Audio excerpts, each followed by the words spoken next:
नमस्कार। अपना प्रदेश उत्तर प्रदेश उत्तराखंड देख रहे हैं आप। मैं हूं आपके साथ पूजा मोहन पांडे। बुलेटिन की शुरुआत करते हुए सबसे पहले आपको बताएं, सीएम योगी ने आज प्रदेश में 10 करोड़ से ज्यादा टीकाकरण किए जाने को लेकर प्रधानमंत्री का धन्यवाद किया है। सीएम ने ट्वीट करते हुए लिखा कि आदरणीय प्रधानमंत्री जी नरेंद्र मोदी जी के मार्गदर्शन और उत्तर प्रदेश सरकार के अथक प्रयासों का सुफल है कि प्रदेश में 10 करोड़ से ज्यादा कोविड टीके का सुरक्षा कवच प्रदान किया जा चुका है। ये उपलब्धि प्रतिबद्ध स्वास्थ्य कर्मियों और अनुशासित नागरिकों को समर्पित है। आप भी लगवाएं टीका जीत का।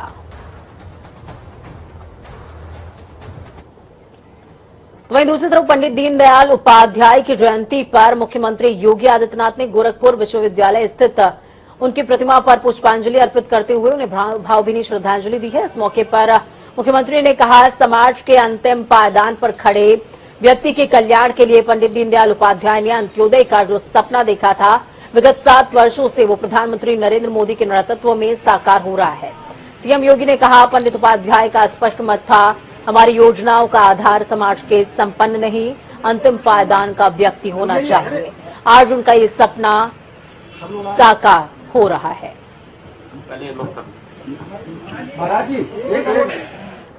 मंदिर के इस प्रांगण में देवाधिदेव महादेव की असीम कृपा से आज गरीब कल्याण मेला अंत्योदय के प्रणेता पंडित दीनदयाल उपाध्याय जी की पावन जयंती पर आयोजित है। भाइयों बहनों, किसी भी सरकार की कार्य करने की कसौटी की पहचान होती है संकट के समय। पूरी दुनिया वर्तमान में कोरोना संकट से जूझ रही है। कोरोना प्रबंधन दुनिया में भारत के अंदर सबसे अच्छा रहा चाहिए, जिससे कोई गरीब उपचार के भाव में दर दर की ठोकर खाने के लिए मजबूर न हो। मुझे प्रसन्नता है कि आज भरोइया में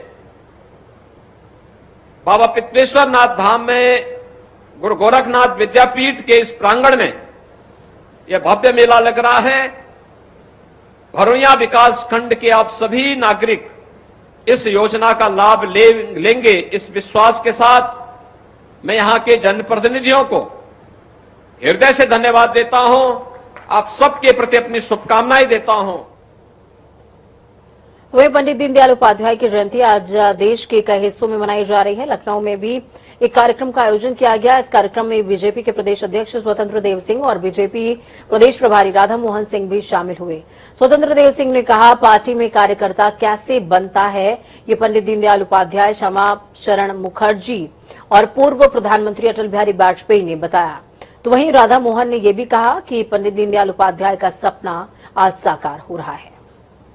सदन के अंदर बोलते रहे, नेहरू नहीं सुना तो उन्होंने मार्च किया, उनके मित्रों ने समझाया, फिर पूज्य गुरु जी ने सहारनपुर स्टेशन पर पत्र भेजा कि अपने आंदोलन पर विचार करिए, नहीं माने और उन्होंने मार्च किया बिना वीजा का, बिना परमिट का। कश्मीर में गिरफ्तारी हुई और 30 जून 1953 को शहादत हो गई। पंडित दीनदयाल उपाध्याय के कंधों पर जिम्मेवारी आई और संघर्ष करते हुए यह स्थिति थी कार्यकर्ताओं को। मित्रों, जनसंघ की कल्पना करो, जिस समय कार्यकर्ता कैसे पंडित जी ने खड़ा किया और कार्यकर्ताओं का निर्माण पंडित जी ने कैसे किया। भाइयों और बहनों, अंत्योदय के दीनदयाल जी को सपना को पूरा करने के लिए मोदी ने हमारे देश के करोड़ों माताओं के आंसू पोंछने का काम किया है। महिला प्रधानमंत्री थी, लेकिन हमारी माताएं जब लकड़ी पर घर में खाना बनाती थी, आंखों से जब आंसू निकलते थे और बचपन में हम सब भी चूल्हे के नजदीक जाते थे तो मां अपनी आंचल से अपनी भी आंसू पोंछती थी और हम लोगों का भी आंसू पोंछती थी। ताकतवर प्रधानमंत्री, महिला प्रधानमंत्री देश के करोड़ों हमारे माताओं के आंख के आंसू को नहीं पोंछ पाई थी, लेकिन दीनदयाल जी के सपना को पूरा करने का काम इसी नरेंद्र मोदी ने गरीब के बेटा ने किया। यही है अंत्योदय। सीएम योगी ने जनता की परेशानियों को सुनने के लिए जनता दरबार लगाया। आदिवासी, थारू जनजातीय क्षेत्र के छेदिया गांव निवासी विक्रम सिंह ने प्रदेश के मुख्यमंत्री योगी आदित्यनाथ के जनता दरबार में जाकर उन्हें थारू क्षेत्र की समस्याएं बताई हैं। सीएम को सौंपे पत्र में बताया कि डगनिया बनकुटी मार्ग का निर्माण कराने और पलिया से बनकटी तक अंडरग्राउंड विद्युत केबल डलवाने और क्षेत्र में लगे सभी मोबाइल टावर्स को ठीक कराते हुए शुरू कराने, साथ में लखनऊ और बरेली तक रोडवेज बस चलवाने और क्षेत्र में बढ़ रही चोरी की वारदातों पर अंकुश लगवाने की मांग की गई है। तो आपको बता दें कि थारू जनजाति का विकास जो है वो सीएम योगी आदित्यनाथ के मुख्य एजेंडों में से एक रहता है। खबरों में आगे बढ़ेंगे। समाजवादी पार्टी के राष्ट्रीय अध्यक्ष और उत्तर प्रदेश के पूर्व मुख्यमंत्री अखिलेश यादव ने भारतीय जनता पार्टी पर बेहद गंभीर आरोप खड़ा किया है। अखिलेश यादव ने ट्वीट करते हुए कहा कि भाजपा सरकार ने लंबे समय से चली आ रही ओबीसी समाज की गणना की मांग को ठुकराकर साबित कर दिया कि वो अन्य पिछड़ा वर्ग को गिनना ही नहीं चाहते हैं, क्योंकि वो ओबीसी को जनसंख्या के अनुपात में उनका हक नहीं देना चाहते। धन बल क्या समर्थन की समर्थक भाजपा शुरू से ही सामाजिक न्याय की विरोधी रही है।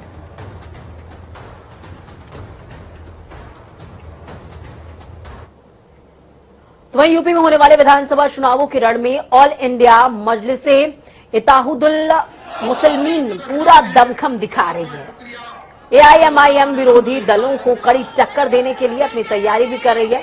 यही वजह है कि पार्टी के मुखिया असदुद्दीन ओवैसी लगातार यूपी का दौरा कर रहे हैं। ओवैसी आज यूपी के प्रयागराज के दौरे पर थे। हाल ही में अतीक अहमद की पत्नी शाइस्ता परवीन एआईएमआईएम में शामिल हुई थी। बताया जा रहा है कि ओवैसी प्रयागराज पहुंचकर बाहुबली अतीक अहमद के घर भी जा सकते हैं और प्रयागराज में जहां पर जिस क्षेत्र में ओवैसी का संबोधन हुआ, इस दौरान मंच से अतीक अहमद का जो बेटा है वो भी संबोधन देता नजर आया था।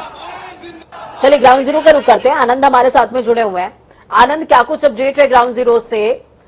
अतीक अहमद के जो बेटे हैं वो भी मंच पर मौजूद थे, संबोधन भी उन्होंने दिया है।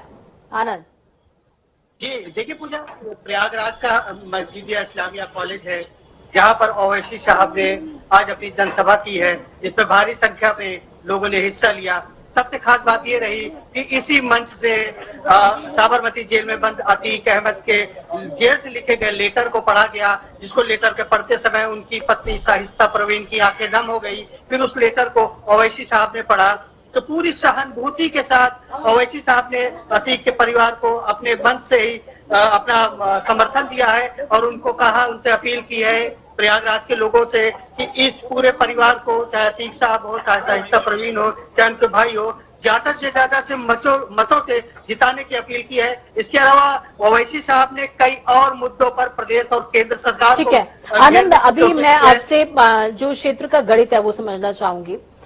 जब हम सूबे की राजनीति की बात करते हैं तो बाहुबलियों से प्रभावित हमेशा से सूबे की राजनीति रही है। ऐसे में अतीक अहमद जेल के अंदर बंद है, उनके बेटे और पत्नी ने एआईएमआईएम को ज्वाइन कर लिया है। क्या लगता है इस क्षेत्र में इस संबोधन के दौरान, रैली के दौरान उमड़ी भीड़ को देखते हुए क्या कुछ प्रभाव उत्पन्न हो सकता है एआईएमआईएम का? ऐसा लग रहा है। देखिए, चुनावी ये माहौल है, इसमें 2022 में ओवैसी की पार्टी में अतीक अहमद साहब के आ जाने से जो मुस्लिम या अल्पसंख्यक वर्ग है उनका जुड़ाव सहानुभूति के तौर पर पूरी तरीके से अतीक साहब के साथ है।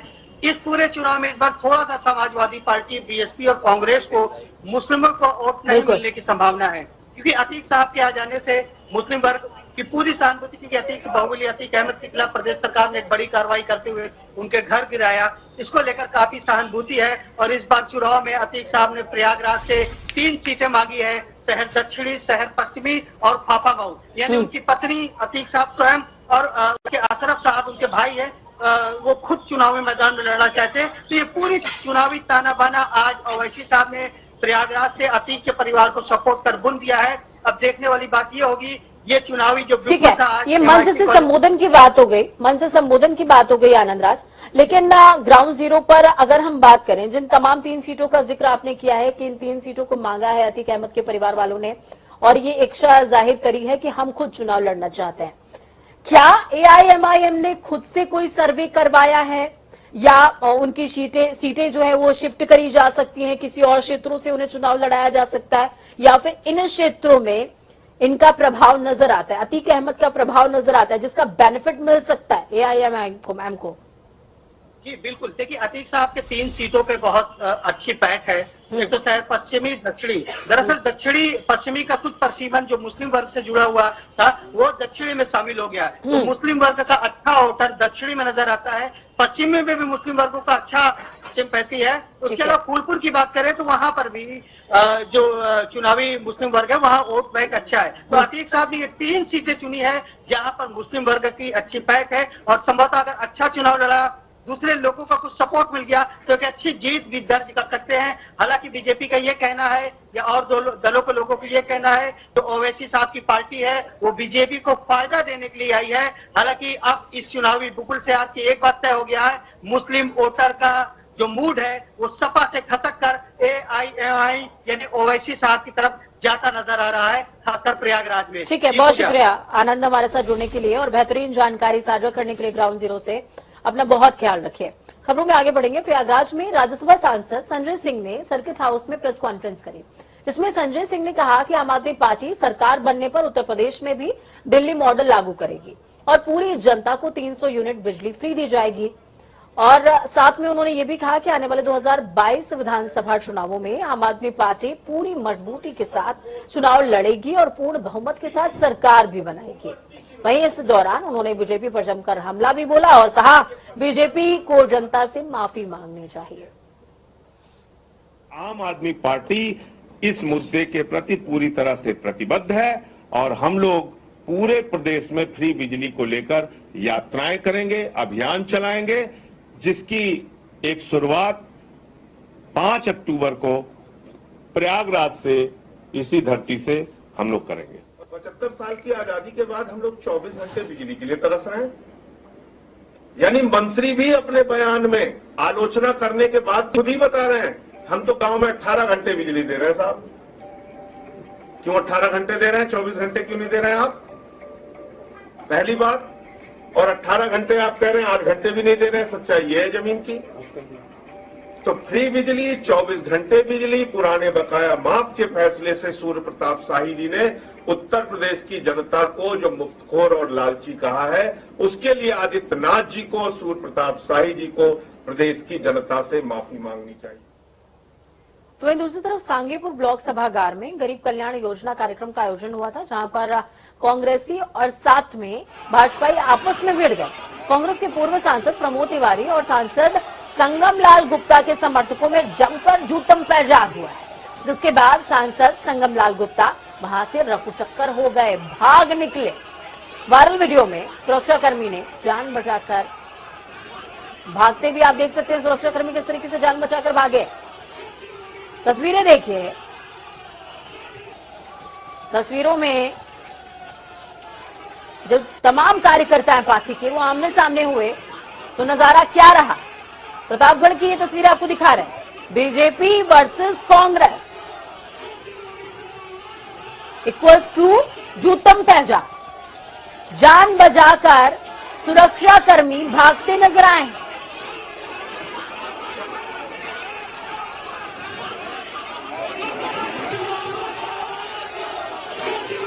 विकास गुप्ता हमारे साथ में फोन लाइन पर जुड़ चुके हैं। विकास, क्या कुछ अपडेट है, क्या कुछ ये पूरा मामला था, क्यों ऐसी नौबत खड़ी हो गई?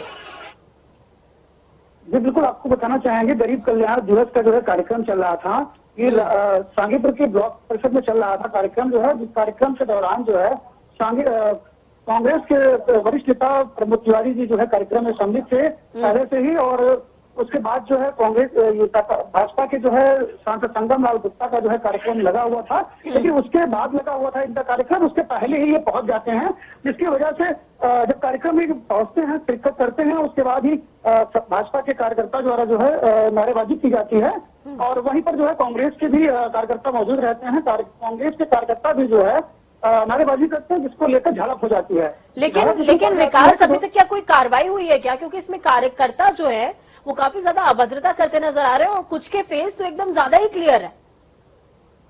जी पूजा जी, आपको बताना चाहेंगे कि अभी इस तरीके पुलिस जो है इस मामले की छानबीन कर रही है जो कि वीडियो जो है सोशल मीडिया पर वायरल हुआ, पुलिस जो है हरकत में आई और मौके पर जो है पहले से ही जो पुलिसकर्मी वहां पर ठीक है मौजूद थे जो है, विकास, मैं आपको यहाँ पर रोकना चाहूंगी।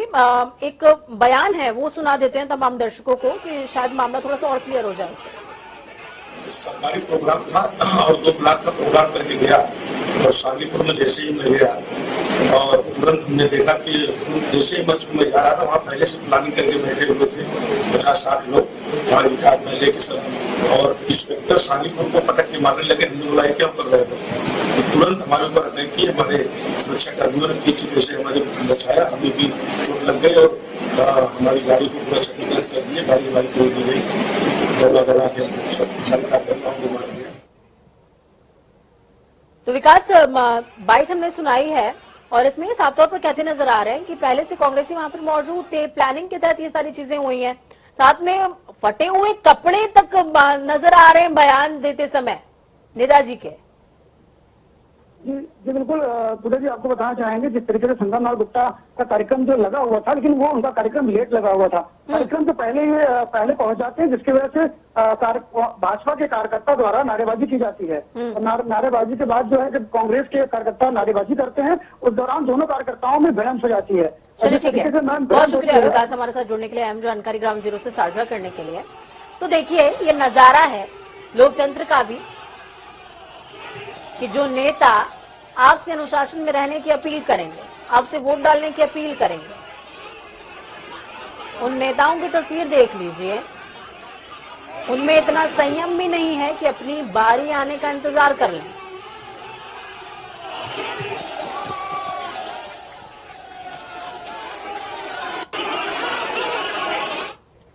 चलिए खबरों में आगे बढ़ते हैं। रुक होगा देवभूमि का। मुख्यमंत्री पुष्कर सिंह धामी आज सुबह कैबिनेट मंत्री यशपाल आर्य से मुलाकात करने के लिए पहुंचे।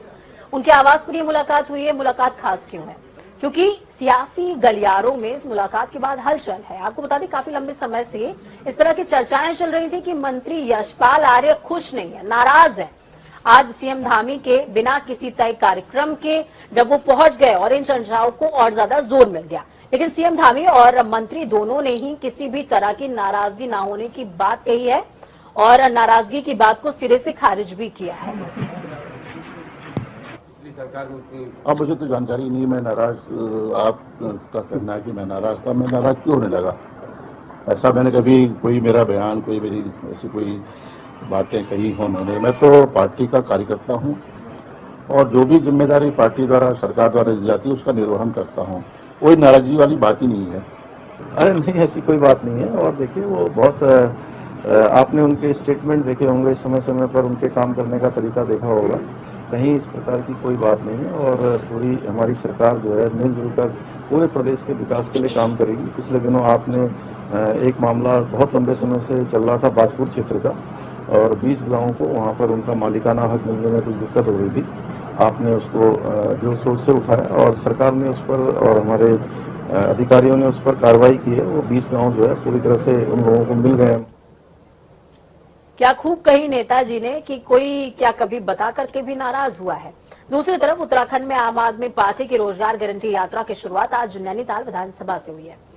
आम आदमी पार्टी के सीएम पद के उम्मीदवार कर्नल अजय कोठियाल और प्रदेश प्रभारी दिनेश मोहनिया इस यात्रा की शुरुआत करते नजर आए। ये यात्रा उत्तराखंड की सभी 70 विधानसभाओं में जाएगी। इसका उद्देश्य अरविंद केजरीवाल की रोजगार गारंटी योजना को घर घर पहुंचाना है। पहले चरण में कर्नल अजय कोठियाल 9 विधानसभाओं में जाएंगे। आपको बता दें कि यात्रा को हरी झंडी प्रदेश के बेरोजगार दिखाएंगे और प्रदेश प्रभारी दिनेश मोहनिया ने कहा कि आम आदमी पार्टी के संयोजक और दिल्ली के मुख्यमंत्री अरविंद केजरीवाल ने उत्तराखंड के युवाओं से जो रोजगार देने का वादा किया है, उन वादों को धरातल पर कैसे उतारा जाएगा, उसका रोड मैप रोजगार गारंटी यात्रा के जरिए तैयार किया जा रहा है। बचपन से 60,000 करोड़ पर ईयर यहाँ पे आते हैं, लेकिन अगर मैनेजमेंट ठीक नहीं होगा तो फिर तो ना कभी भी ठीक नहीं हो पाएगा, हमेशा ही चीजें टूटती जाएंगी। हमारा तो मकसद ही है कि हम मैनेजमेंट को अच्छे तरीके से करें, करप्शन को हटाएं। जहाँ 100 रुपए लगते हैं वहाँ पे 10 रुपए अगर जमीन पे यूज हो पा रहे हैं तो वो तो ना कोई तरीका नहीं है कि हम कहें कि आज सरकार के पास पैसा नहीं है। मैंने भी काम करे हैं, मैंने तो सबसे एक्सट्रीम कंडीशन में काम करे केदारनाथ में। हमें पता है कि किस तरीके से आज कितने पैसे में कितना काम होता है। मेरे को पक्का यकीन है जो हमने 100-150 करोड़ के काम करे वो कम से कम 1000 करोड़ का काम था, तो हमने तो ग्राउंड पे करके देखा। उत्तराखंड की 70 की 70 विधानसभाओं में ये यात्रा जाएगी और साथ ही साथ जन संवाद के कार्यक्रम हैं। इन जन संवाद में हम जो उद्यमी हैं, जो युवा हैं, जो एक्स सर्विसमैन हैं और समाज के अन्य वर्गों से भी जन संवाद करेंगे। और चलिए, योगेश हमारे साथ फोन लाइन पर जुड़े हुए हैं। योगेश, क्या कुछ अपडेट है? बेरोजगार इस यात्रा को हरी झंडी दिखा रहे हैं, यानी कि फुल प्रूफ प्लान है पूरा आम आदमी पार्टी का रोजगार गारंटी यात्रा को सक्सेसफुल करने का। देखिए पूजा, जैसे जैसे विधानसभा चुनाव बेहद नजदीक आते जा रहा है, वैसे वैसे राजनीतिक दलों की भी अपनी यात्राएं शुरू हो गई है। आम आदमी पार्टी ने आज जो प्रदेश की सभी 70 विधानसभाओं में वो रोजगार गारंटी यात्रा निकालने वाली है, उसकी शुरुआत नैनीताल विधानसभा से की है।